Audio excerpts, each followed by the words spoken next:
La mayoría de las personas que cuidan su alimentación saben que el azúcar es un problema. Saben que hay que evitar los ultraprocesados, reducir los refrescos, no abusar del dulce. Pero hay algo que ocurre después de cualquier comida, incluso una comida sana, que casi nadie ha visto nunca.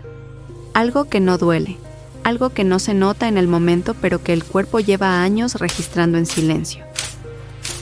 Cada vez que comes y te quedas sentado, algo ocurre dentro de tus arterias en los siguientes 30 minutos. No es un problema grave de una sola vez.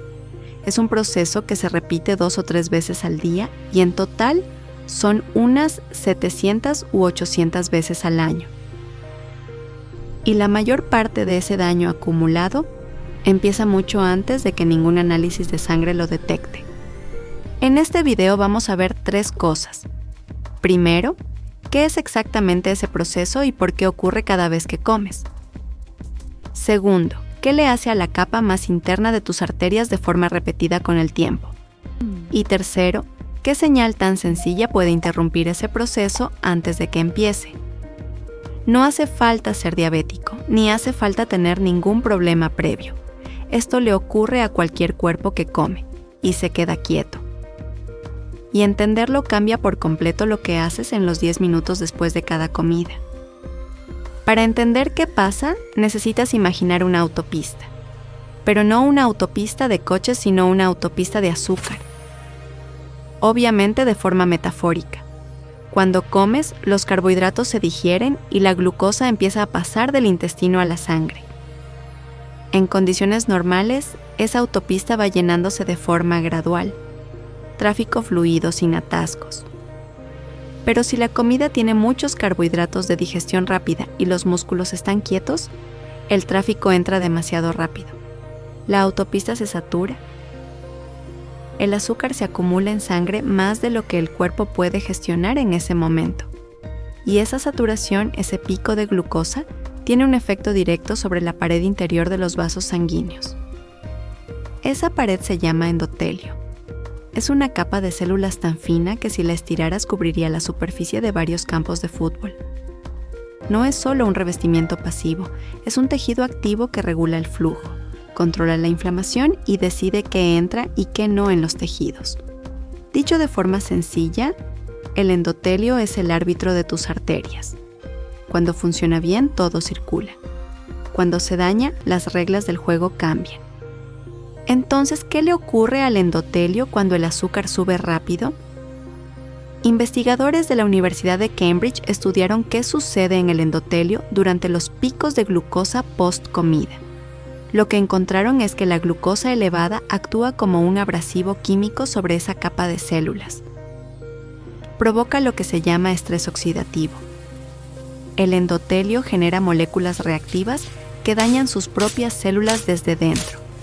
Además, la glucosa alta bloquea temporalmente la producción de óxido nítrico, que es la molécula que mantiene los vasos relajados y flexibles. Sin óxido nítrico suficiente, las arterias se vuelven un poco más rígidas. El flujo se hace un poco más difícil y la presión sube levemente. Todo eso en un solo pico post-comida. Ahora multiplica eso por 2 o 3 comidas al día, por 7 días a la semana, por 52 semanas al año. Estamos hablando de 700 a 900 episodios de estrés en el endotelio cada año. Cada uno pequeño, cada uno silencioso, cada uno sin síntoma visible en el momento.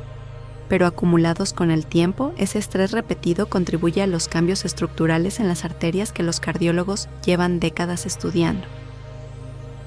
Y aquí viene el dato que más me interesa que te lleves de este vídeo. Porque el problema no es solo el azúcar, es el contexto en el que llega el azúcar. Un músculo en movimiento absorbe glucosa de una forma completamente distinta a un músculo quieto. Cuando un músculo se contrae, activa una proteína interna llamada GLUT4. Imagina que normalmente las puertas de entrada a las células musculares están cerradas. La insulina es la llave que las abre desde fuera. Pero cuando el músculo se mueve, esas mismas puertas se abren desde dentro, sin esperar ninguna llave. Los músculos en movimiento crean su propio sistema de absorción de glucosa independiente del páncreas. Y si ese sistema se activa en el momento en que la glucosa está entrando en el torrente sanguíneo, el pico nunca llega a formarse. El azúcar se redistribuye antes de que se acumule. El endotelio no recibe el golpe. ¿Alguna vez habías pensado en tus arterias después de comer? No en si la comida era buena o mala, sino en lo que ocurre dentro de los vasos en ese momento exacto. Cuéntamelo en los comentarios. Un estudio publicado en la revista Diabetes Care midió los picos de glucosa en personas sanas después de distintas comidas y comparó lo que ocurría en el endotelio según si esas personas se quedaban quietas o caminaban 10 minutos justo después de comer. El resultado fue claro. En el grupo que caminó, el pico de glucosa fue entre un 30 y un 40% menor. Y los marcadores de estrés en el endotelio cayeron de forma significativa. No 30 minutos de caminata, no 1 hora de gimnasio, únicamente 10 minutos de movimiento suave en el momento correcto. La clave no es cuánto te mueves, sino cuándo. Pero vamos a hablar ahora del error que comete mucha gente y que hace que este mecanismo no funcione como debería. La mayoría que empieza a caminar después de comer lo hace demasiado tarde. Terminan de comer, recogen la mesa, friegan, hacen alguna tarea y media hora después salen a dar un paseo. Desde fuera parece correcto. Están haciendo algo bueno. Se están moviendo. Pero biológicamente llegaron tarde. El pico de glucosa ocurre entre 15 y 45 minutos después de empezar a comer, dependiendo de lo que hayas comido. Si esperas media hora para moverte, el endotelio ya recibió el golpe. El páncreas ya tuvo que trabajar de más y el estrés oxidativo ya ocurrió. Caminar entonces ayuda a gestionar lo que queda, pero no evita lo que ya pasó. La ventana no es después de comer. La ventana es justo al terminar de comer. Dicho de forma sencilla, antes de que el azúcar llegue en masa, los músculos tienen que estar listos para recibirla. Entonces, ¿qué haces con todo esto de forma práctica? Paso 1. Justo al terminar de comer, levántate y camina durante 10 minutos. No tienes que salir a la calle. Puedes dar vueltas por casa, moverte por el pasillo, caminar mientras escuchas algo. El ritmo tiene que ser tranquilo. No es un entrenamiento, es una señal.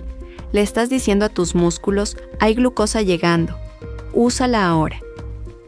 Paso 2. Si no puedes caminar en todas las comidas, prioriza la comida principal. Es la que suele tener más carbohidratos y la que genera el pico más alto. 10 minutos de movimiento suave después de la comida del mediodía o de la cena tienen más impacto que 30 minutos de ejercicio en otro momento del día. Paso 3. Con el tiempo convierte esto en un hábito de posición, no de intensidad. La pregunta después de cada comida no es ¿tengo ganas de salir? Es simplemente ¿me levanto o me quedo sentado? El cuerpo no necesita esfuerzo, necesita moverse. Hay una diferencia importante entre las dos cosas. Una pausa importante antes de seguir. Si tienes diabetes tipo 1 o tomas medicación para controlar el azúcar, el movimiento post-comida puede interactuar con tu tratamiento. Consulta con tu médico antes de cambiar cualquier hábito alrededor de las comidas. Si estás embarazada o en periodo de lactancia, tus necesidades energéticas son distintas y esta estrategia no está diseñada para ese contexto. Y si tienes alguna condición cardiovascular diagnosticada, cualquier cambio en tu rutina de actividad merece una conversación con tu médico primero. Lo que hemos descrito hoy es fisiología general. Tu contexto específico siempre tiene prioridad. Hay algo que me parece importante decir antes de cerrar. Tus arterias no están fallando cuando el azúcar sube después de comer. Tu cuerpo no está roto. Está respondiendo exactamente como está diseñado para responder cuando hay energía entrando y músculos quietos. Es un sistema que evolucionó en un contexto en el que moverse era inevitable. No había sofá después de comer. No había silla de oficina. El movimiento era parte del proceso. Lo que hemos cambiado no es la biología, es el contexto. Y la biología responde al contexto que le das. 10 minutos de movimiento después de comer no es una obligación ni un protocolo de salud extremo. Es simplemente devolverle al cuerpo la señal que siempre esperó recibir. Tu cuerpo no necesita que lo corrijas. Necesita que le des el contexto correcto. Y eso, la mayoría de las veces, es mucho más sencillo de lo que parece.